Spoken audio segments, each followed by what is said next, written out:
Right from the opening, the tension in this courtroom is undeniable. The issue on the table, DEI, diversity, equity, and inclusion, and whether it empowers or unfairly advantages certain groups. What starts as a discussion quickly turns personal, with accusations of bias, systemic injustice, and culture clashes taking center stage. And as you'll see, both sides are ready to fight hard to prove their point. Buckle up, because this isn't just about DEI, it's about who truly belongs in the room and who gets to decide. Give me your perspective on DEI, and because based on what I heard earlier, I feel like you don't think I belong here. Oh, because really? Of Why? How I am a black man, and because of DEI, I'm not qualified enough Are you? to be here. Yes, I am. Okay, great, then you belong. But why do I have to prove that to you? You don't. You brought it up, I didn't. Okay, but can you explain to me your position on DEI? Yes, people should not be in positions just because of the color of their skin. Hard stop. Okay, but do you feel like I'm here because I'm not feeling anything towards you, actually. Okay, I'm not prejudicing you, I'm not stereotyping you. I'm saying that it's a material. I'm not saying you are. I'm not saying you are. No, you are. You said, I don't feel comfortable being here. You started with. I didn't say I wasn't comfortable being here. I said I feel like you made it to where I got here through DEI. So let's examine that. What have I said that makes you feel that way?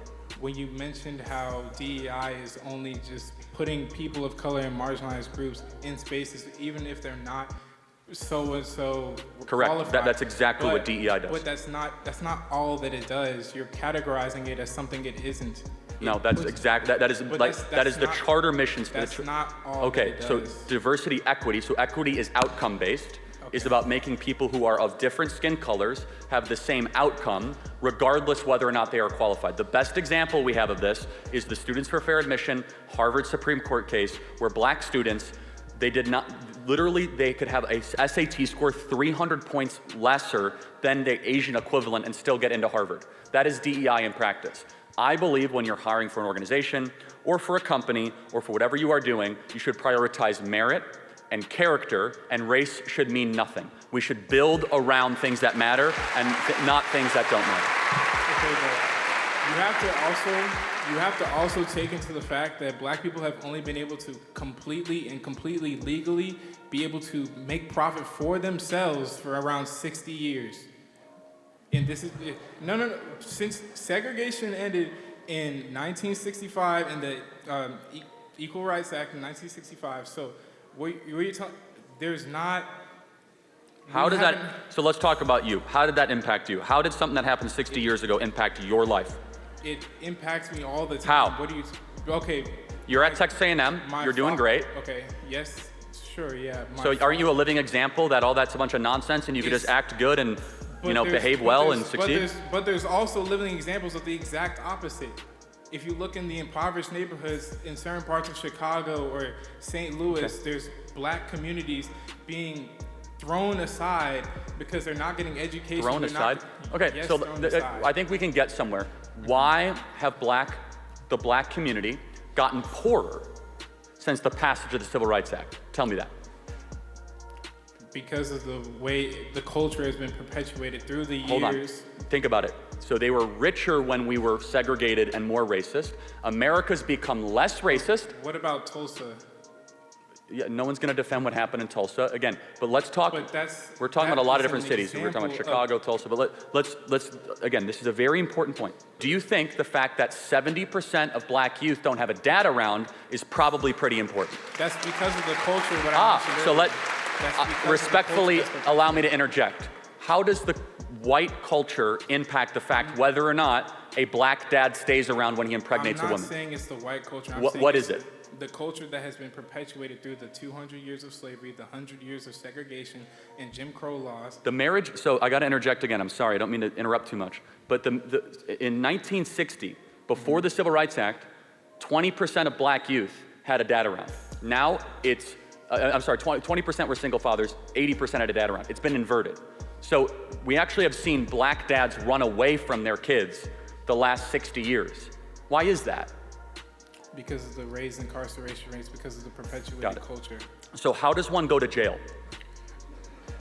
That's obvious. I'm not answering that question. Yeah, so maybe it's because they committed crimes. Okay, but when you're forced it's not just this is old, this is in the past, it doesn't affect you anymore. Okay, so actually let's take a different group. How did the Holocaust impact Jews? They're doing pretty well. Well, because they got reparations, we didn't. How? What reparations did the Jews Through get? acknowledgement, through money, through No, all we acknowledge slavery happened. So, okay, but you're sitting here and acting like it plays no role. No, but to your argument, the Holocaust was 80 years ago. Half of all the Jews on the planet were killed. Everything they earned was taken. Jews are doing great. If all of a sudden something that happened 80 years ago impacts your material prosperity, how did Jews defy the curve? How did poor Asians do so well? Why is it that Asians are now the wealthiest minority in America, many of whom came with no money in the 1950s or 60s? Because of the culture and opportunities that were provided to them. But you're not hearing me out. Black Americans have had the same opportunities. However, people still look at us like criminals every day. Hold on, but I don't look at you like a criminal. I'm not saying you do, I'm saying some people do. But I mean, do you want me to be brutally honest with you, or do you want me to be politically correct? Yes, be brutally honest with me. Okay, do black people commit more crimes than white people? It's not even close. Okay, but you have to take into account the culture that has been perpetuated. Okay, got it. So we can agree on this. Do you mean internal black culture? It's deeper than that. Do you think, let's take time out. Do you think the average rap artist that a black kid in the hood is listening to is glorifying marriage and family and saving your money? That's what sells because it's a culture thing. It's not just within the black community. I agree. No, but hold on. Everyone listens to it. It's not just isolated. It's bad for everyone who listens to it. The point being is that black youth, as they are being raised, their role models are largely not glorifying staying with one woman, getting married, going to church. And if you're wrong, show me the black role models that are doing that. There might be a couple I could think of, maybe. But if it's about culture, you're right. The internal black culture has collapsed the last 60 years. We're no longer elevating the family. We're no longer elevating staying with the person that you're with. So our contention here as conservatives is that the systemic racism stuff is a bunch of rubbish. Instead, it's systemic bad choices. Do you feel that systemic racism isn't real? Of course not. What can I do that you can't do? Name it. Okay. No, seriously. What can I do that you can't do? Notice how quickly this debate shifts from DEI to a much broader clash: family structure, incarceration, and cultural responsibility. One side argues that systemic issues rooted in slavery, segregation, and discriminatory laws created generational cycles of struggle. The other side insists that these explanations are excuses, pointing to statistics on single-parent households and crime rates as proof that the problem lies within culture, not oppression. This is a classic courtroom strategy: reframe the conversation from institutional barriers to personal responsibility. But here's the question: can those two realities exist together? Do cultural choices matter if the system itself is already rigged against you? No, it's not. I don't know why. Very simple. No, because back in 1940, you would have been able to answer that question. Well, Charlie, there's a bathroom over there that I can't go to. There's a major league team. I can't walk into the grocery store and get the same looks that you do. I walked into Brookshire Brothers a couple weeks ago and I was looked at like I was an insanely hyper-paranoid way of living life. But that's not evidence, right? It's a real example. By the way, if I walk into a black neighborhood, I get bad looks too, okay? So I don't know what the contention is. Because of the way you treat our culture and the way you perpetuate hold on. The way we treat your culture, we have gone to such great calisthenics and ridiculous gymnastics to prove that we're not racist. In fact, it's the worst thing that you could be called in America. We had, during George Floyd 2020, we had hundreds of millions of dollars given to Black Lives Matter. I don't know where that money went. Did it improve material worth of Black America? So, I mean, and we actually do know where it went, actually. And so, but going back to your main contention, when you practice DEI, because that was your main point, right? You are rewarding bad culture.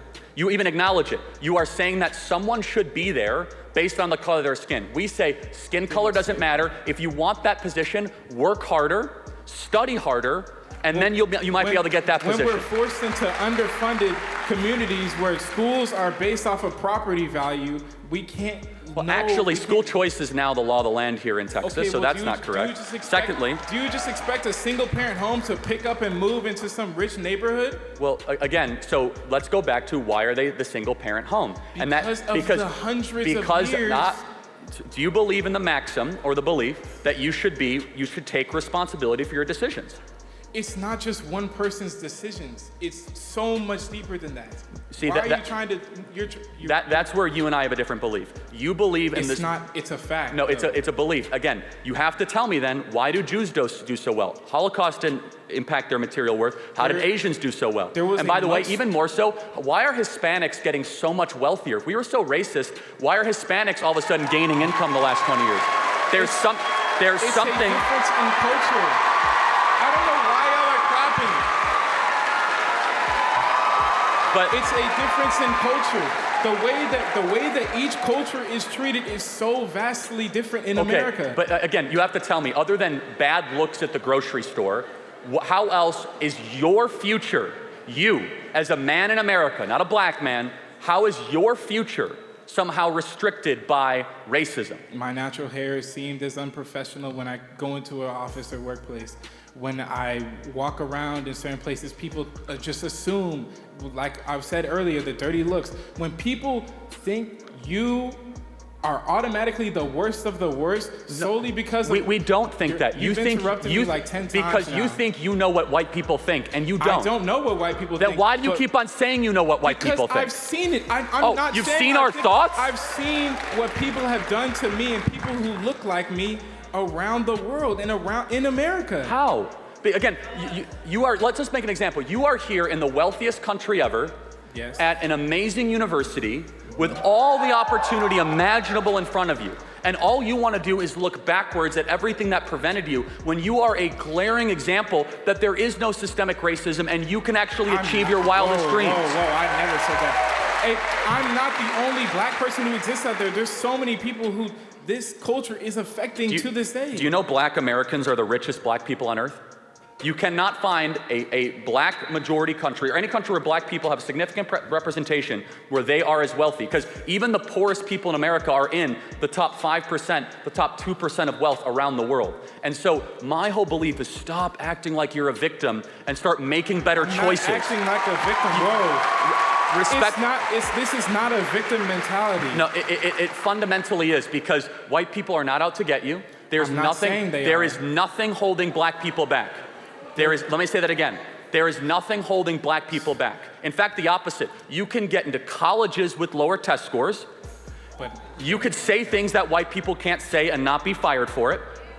Black people are wildly disrepresentation. Well, people say that to me all the time, and they just walk around like it doesn't mean anything around here. Say what? Say the what? The N-word. I'm not going to say it on this public platform, but people say it to me all the time. Derogatorily. Yes. No, I think you're lying. Why would I be lying about So you're this? trying to tell me at this campus, did you report it to student services? I'm not. I have too much on my plate to worry about this.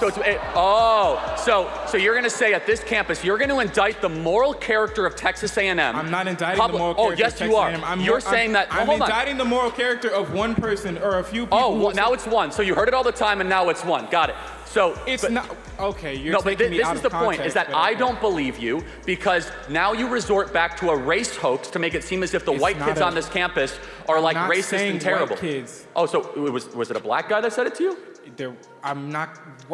It matters a lot, because this is how lies are able to grow. Jussie Smollett, we see this. You have to challenge them head on. Do you think I'm lying when I say that people say the N-word around here? And just if I think a white person comes up to you derogatorily and says, "Shut up, N-word," I'm not saying they said it. I said, are they saying it derogatorily? But that doesn't mean it's word for word like that. But okay, so then it's not an insult then. So then don't bring it up as if it's evidence of racism.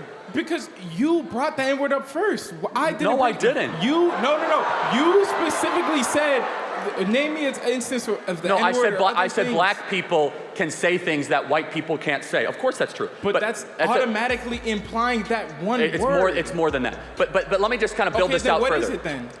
There's a lot of things black people can say. Explain it to me. You want me to give you more examples of things? Yes. Black people are allowed to talk about black culture in a way that white culture cannot. For example, black people can go up and say that there's a baby mama problem in black America, and white people are not allowed to say that. Oh, I just did, so what are you gonna do, cancel me? Black people are allowed to say, I'm a grown man, I got way too much to worry about. Black people are allowed to say that there is a systemic fraud issue within the PP loan application in black America. Black people are much easier to be able to say that black individuals, despite being 13% of the American population, commit 55% of the murders. If most white people say that at a job, they would get fired for being a racist. I don't care because I say whatever I want. So black individuals have much more intellectual public freedom than white people do. If a white person were to come up and say, you know, black America really needs to get its act together and stop sleeping around all the time, and it needs to actually have monopoly. Why would you just because walk it's up and, true. Because why it's would you true. just walk up to someone and talk and attack their culture from the outside? Well, hold on. Hold on. Let's look at the evidence. You said to myself, you said there's all these people suffering in Chicago. There's all these people that are terrible. I'm telling you why. It's because there's been bad decisions that have been institutionalized. Let me finish. And rap artists and athletes and people at the top level of black society that refuse to ever challenge the core rot in black America, which is that they are allowing degeneracy and hedonism to eat the soul of what once was a beautiful black culture, and instead they go around saying it's the boogeyman of racism, the white man is out to get you, and the result is black America is doing worse than it was in the 1960s. That is the contention, period. It's not just, it's a culture. It's so much deeper than the present day we are in. I don't know why you're pretending like it just doesn't matter. What doesn't matter? You mean things that happen? Again, I've been through this multiple times. Let me just ask you one. But you're not listening to understand. No, you're listening to reply. No, I'm doing both actually. And so, but let me just ask one final question, right? Mm-hmm. Which is that you have your entire future ahead of you. Mm-hmm. When you are hired for a job, would you rather be hired because of your race or because of how qualified you are? It doesn't boil down to just that. That's what DEI is, man. No, it's not. Yes, it is. No, it's it is not. Definitionally the hiring of people. They're not just going to immediately see. You get extra points if you're black with DEI. That's how it works. Racial quotas elevate people based on the color of their skin. So do you think I got extra points to come here? I don't know. You said you were qualified, but affirmative action was institutionalized in Harvard and in Texas and a lot of other places. There is nothing that is preventing black people from prospering. Nothing. The only thing is that you guys have been hypnotized to be victims of your own mind, to think as if there's a white person out to get you. I walk in the grocery store, they look at me differently.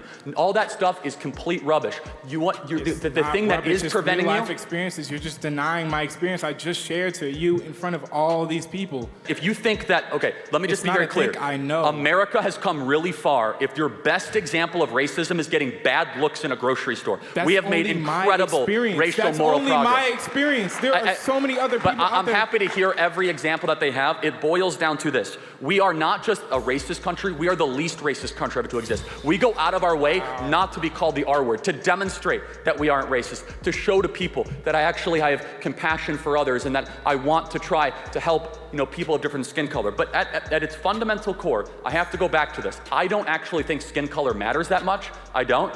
I want a country that aims towards MLK's dream of one based on content of character and one on competency. I think the hyper-race obsession of this country is really bad.